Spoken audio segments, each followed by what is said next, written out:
آج میں آپ کے لیے بہت ہی فنی ویڈیو لے کے آئی ہوں. آپ سنیں، دیکھیں اور انجوائے کریں. Thank you. گاہک: آپ نے چینی کی بوری پر آٹا کیوں لکھا ہوا ہے؟ دکاندار: مکھیوں کو دھوکہ دینے کے لیے.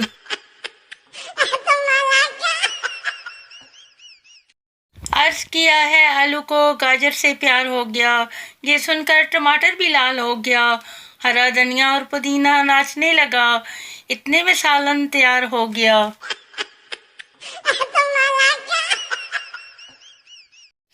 ایک بے وقوف اور اس کی بیوی رات کو چھت پر سو رہے تھے.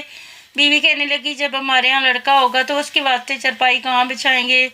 بے وقوف بولا، تم اپنی چرپائی ادھر سرکا لو اور میں ادھر سرکا لیتا ہوں. بیوی بولی، لڑکے کی دلہن کے واسطے بھی جگہ بنا لو. لیکن جب انہوں نے چرپائیاں تھوڑی اور ادھر سرکائیں تو دونوں چھت سے نیچے جا گرے. آخر دونوں روتے ہوئے اٹھے اور کہنے لگے، خدا ایسی دکھ دینے والی اولاد کسی کو نہ دے.